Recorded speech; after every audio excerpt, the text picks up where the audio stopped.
Hello and welcome to the Write Anyway podcast from Pages and Platforms and the Happily Ever Author Club. In today's episode, our hosts Sue Campbell and Rachelle Ramirez delve into the fear of criticism that often paralyzes writers.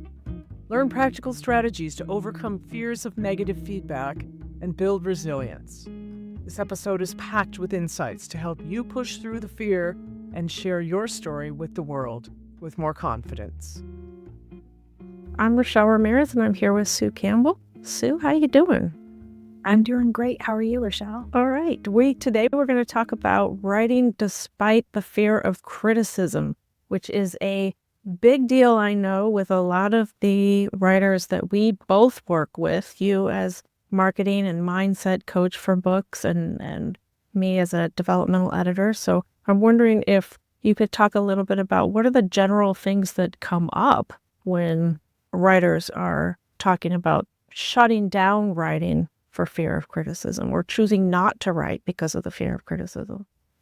Yeah, I see a lot of writers getting locked up, especially when they're writing memoir or fiction that's sort of thinly disguised, right? Thinly disguised fiction that they know will be interpreted as memoir by people in their lives.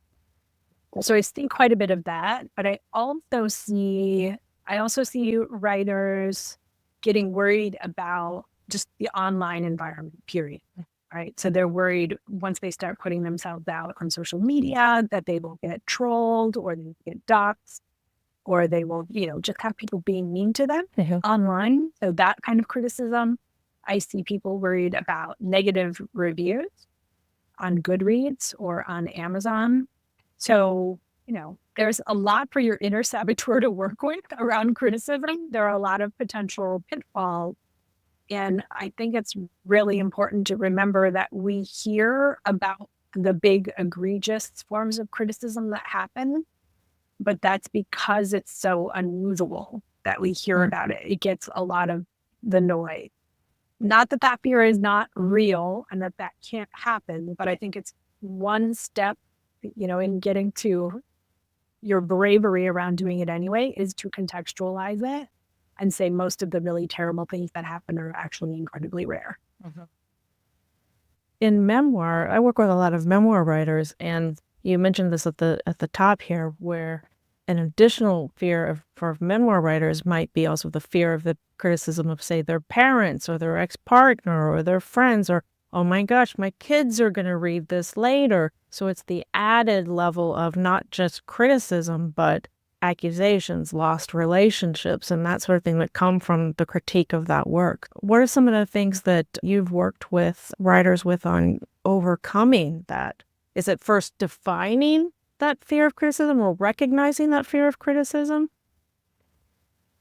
Yeah. So step one is usually people know, right? They're like, oh, I can tell I'm not writing this because I'm really afraid of what my mom's going to think.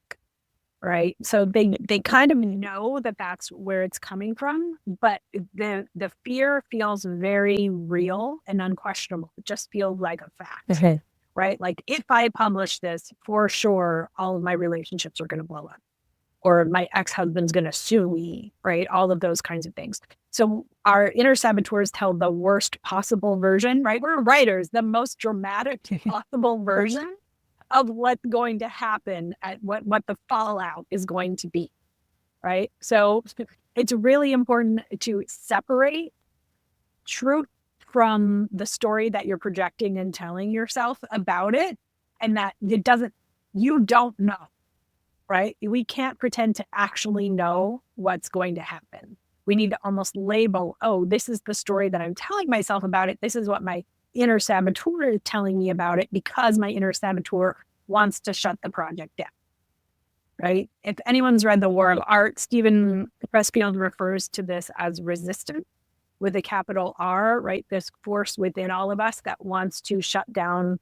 any growth, So when you have a fear, often it is resistance or your inner saboteur just trying to shut this project down. So it can be a self-protective mechanism, or it can just be I don't want to go and put myself on the line type of feeling. And it's really important to recognize that it's not strictly true.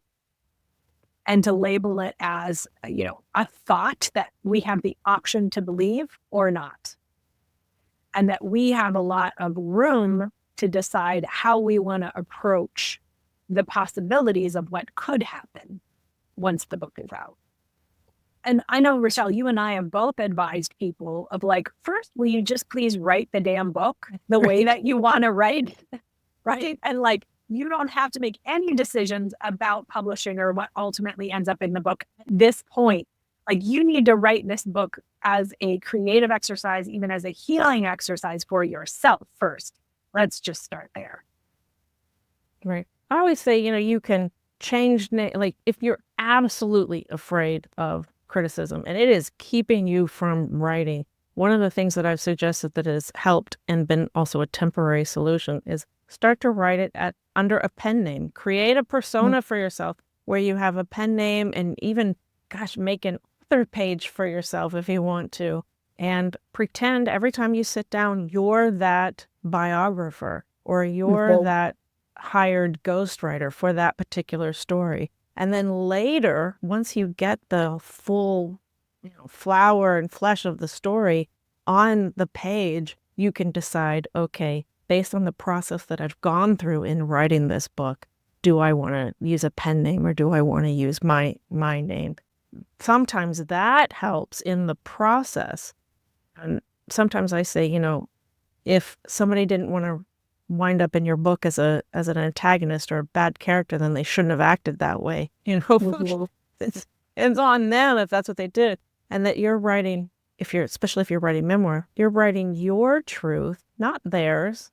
And if they want to write a book, and if they think they can write a book better than you can, then they can go and write a book, right? One of the things I've heard you say that I love is, what other people say about my book is none of my business. I've heard you say that before.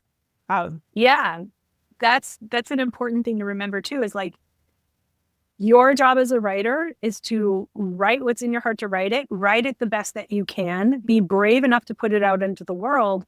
And then after that, you don't get to decide, right? You don't get to decide how it's received. And I think the thing that really trips people up, if we're getting down to the core of it, is not the fear of being criticized. It's the fear of how you're going to treat yourself if criticism happens. Like, that will prove what I already think about myself, or that, like, we don't trust ourselves to be strong enough to handle the criticism. Right. So really at the core of being brave enough to do it anyway is fostering a relationship with yourself where you have your own back and you feel strong enough and resilient enough to handle whatever might come in the world. Yeah, that is a big challenge, especially for people who may have been, in difficult situations in school where the first pieces that they were writing or the work that they were doing was criticized, or they viewed it as criticism, or say they have ADHD or autism or some other neurodivergent situations where they were told over and over, you're doing it wrong. I think it's one of the things that you've talked about too, is that fear of punishment, not just that fear of, oh my gosh, how am I going to handle that? But also the, when I rise, I'm pushed back down, or even the fear of self-criticism, criticism of others. And also the other side of it is fear of success, which we could talk about on a different day. But sometimes pulling those apart is a challenge too.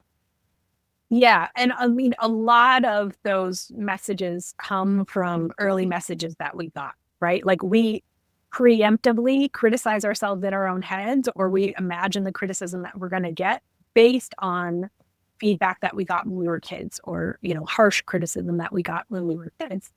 And yeah, it can be hard to decide, like, I'm going to do it anyway because I trust myself and I'm going to develop that relationship with myself to have my own back. But really, that's your only choice.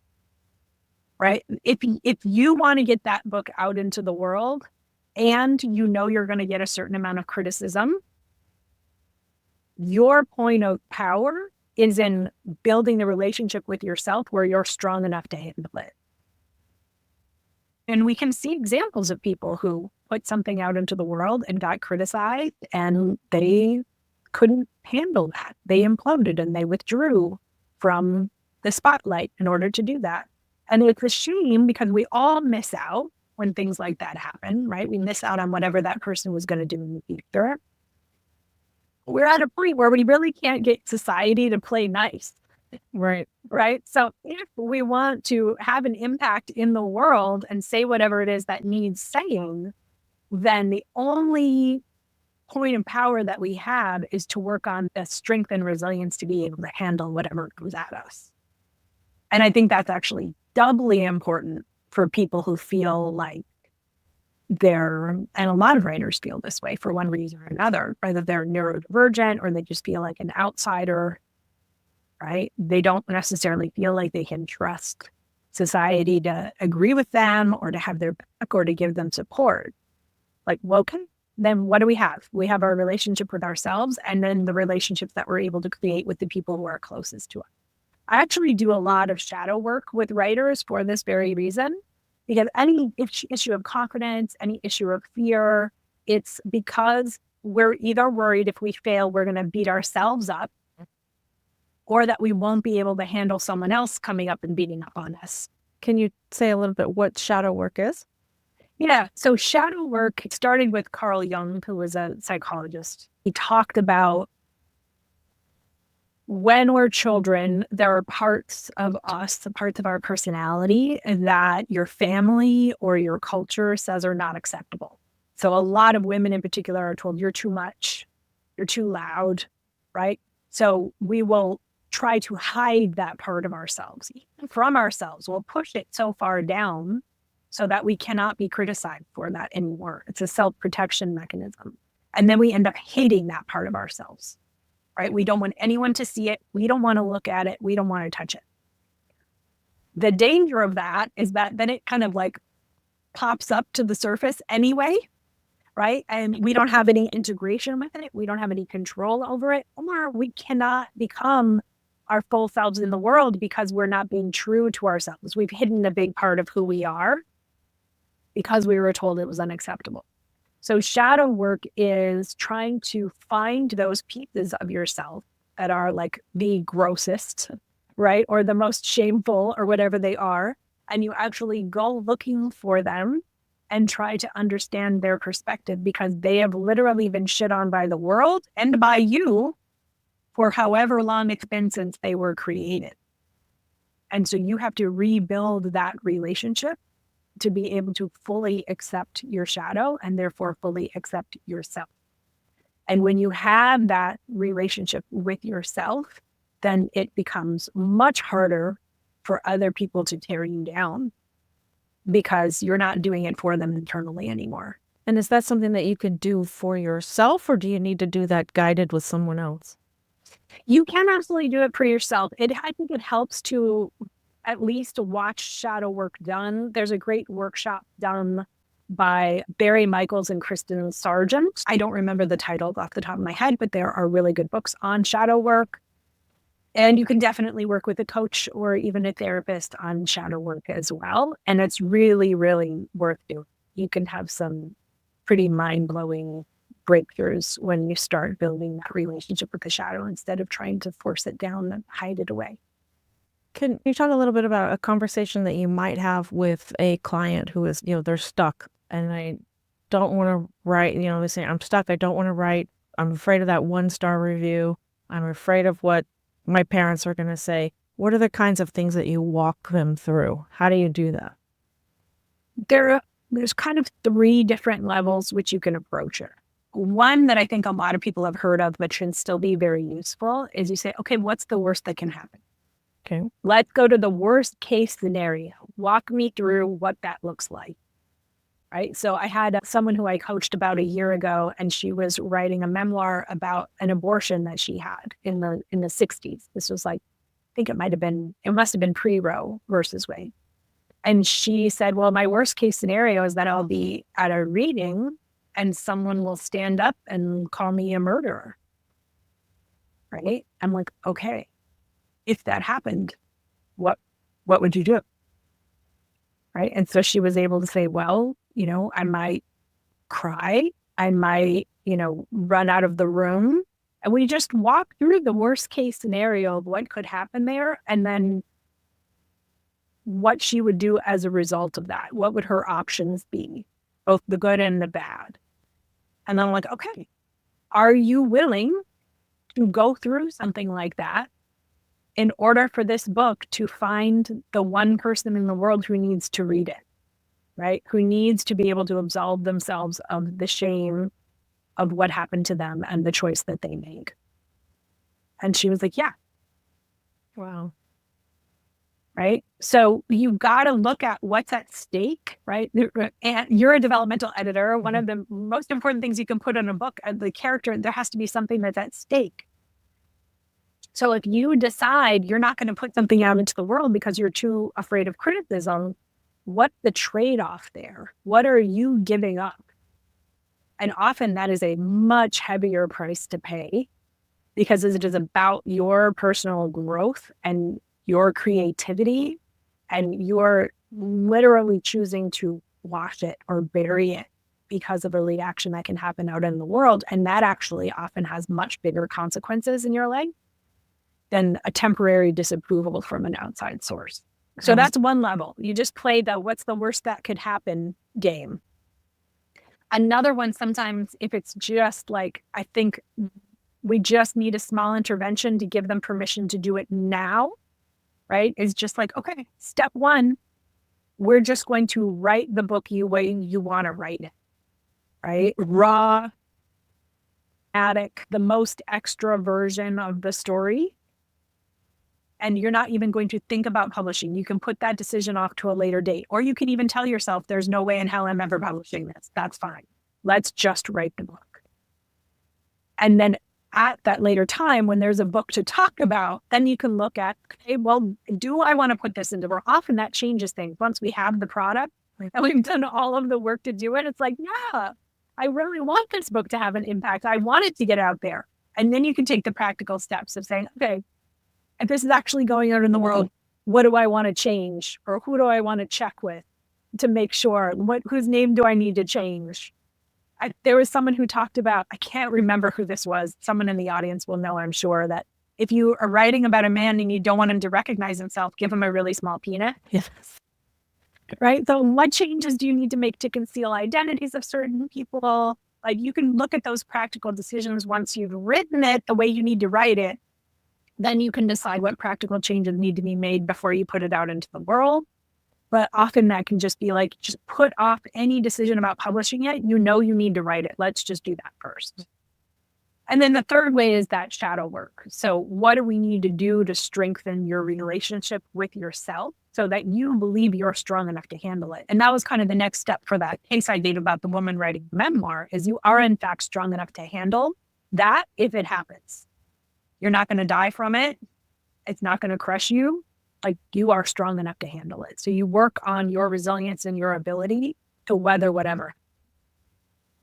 Yeah. One of the things that I think helps some people is to say, okay, well, if you're still at the point where you think, I don't know that I'm strong enough to handle it, you can also put in place the people, the community, the support system that will be there, specifically, say, assigned, asked to help you when those particular things come up. So the woman who was afraid of the backlash at a reading, maybe asking a friend or a family member, somebody to be there with her who's going to have her back in the audience should something happen. So a lot of times, especially women, we are reluctant to ask people for help. We're so busy being supporters of others that we're reluctant to ask people to support us. But putting those people in place and asking them ahead of time sometimes is a really good piece. I think you and I know people who have said, I'm not going to look at my reviews at all. I'm going to have, say, a friend or a fellow writer, somebody else, look at my reviews and filter them for me and only tell me about the positive ones that I, should hear or something like that. And sometimes even just thinking you're going to have that in place might help. Yeah, exactly. And working with a coach or being in a writing community where you're all, dealing with the same types of issues can be super helpful. There are a number of practical things that you can do to help weather when that kind of thing happens too. But fundamentally, even if you don't feel you're at that level yet, I want you to think of this as an opportunity to demonstrate and build your own strength. Anybody who's in the public sphere, whether you're, a high school principal or a writer who's going out and doing readings, we all have to build our own resilience to be able to handle criticism, because there are no guarantees that everybody's going to like us. And that's especially hard for women because we're told that's our job. Right. It's your job to be the way where you'll appeal to the most people. Can you think of, before we go, a suggestion for how somebody might build that resilience? So practicing small steps, Okay. right? Doing the shadow work, getting some coaching, practicing in safe environment, right? So like when I have clients who need to go out and promote their book and they've never been on a podcast before, it's like, okay, buddy up with someone, get on Zoom and pretend you're on a podcast. Sometimes it's just like we need to get in the reps. So you do the reps when the stakes are low so that, by the time Oprah calls, you get our feet wet and get in the ring, so to speak. I hate sports analogies, but I was there. So start to feel your way through it and calm your nervous system, right? Get your nervous system used to being in situations like that and realizing you're going to die. Okay. So practicing when the stakes are low in more controlled environments can get you out there. What does not work is just imagining in your head, trying to figure out the perfect thing to say, or wait until you do feel amazingly strong. And that's when you finally put yourself out there. That's not how it works, right? We have to be in the ring practicing for that strength to be built. It can't just be all in your head. It has to be practiced out in the real world. One of the things that I've heard you say in terms of practically how somebody might practice that is, one, look for try to get as many rejections as possible. Yeah. We know people who have said, I'm going to hit 100 rejections this year, and they're submitting their work to agents and small publishers or fellowships or writing residencies or contests, critique partners, looking for as many rejections, have the actual rejection be the goal. Yeah, absolutely. There's a story that I love to tell that I heard a coach tell once. She was supervising her daughter's Girl Scout troop when they were selling cookies at a grocery store, right? They set up in the vestibule, right at the entrance of the grocery store. And when they set up the table for the day and people started walking in, the girls were very tentative. Like they didn't make eye contact. They didn't say anything. They just kind of stood there. And this coach was like, oh, what's going on? And they're like, well, we don't want anybody to say no. So then their answer was like, in order to not get a no, I just won't ask or won't talk to anybody and no one will say no. And the coach was like, no, you want to get as many no's as you possibly can. That's the challenge. That's the game. So every single time someone says no, I want you to like write it down on a piece of paper. Like, let's keep track of how many no's you get. And we want to get as many as we can by the end of the day. And of course, when you do that, you're emboldened to start reaching out. And by the end of the day, you sell a shit ton of Girl Scout cookie or, books, as the case may be. But you're not going to sell any if you're not willing to put yourself out there. So that actually becomes the trick, is like, how do I demonstrate the resilience? Because when you do this, when you decide to be a writer, you can guarantee two things. You're going to get ignored and you're going to get rejected. And those are the only possible way to get somebody to say yes, is being willing to endure being ignored and rejected. So every fail gets you closer to the next pass. All right. That is a great place, I think, to end on. Like, look for, actually, rather than worrying about the criticism and rejection and your own, what you would define personal failures, and to actually go in search of them. I think it is a great way for us to end here. So I want to say thank you very much for meeting with me today. Thanks, Rachelle. It was fun.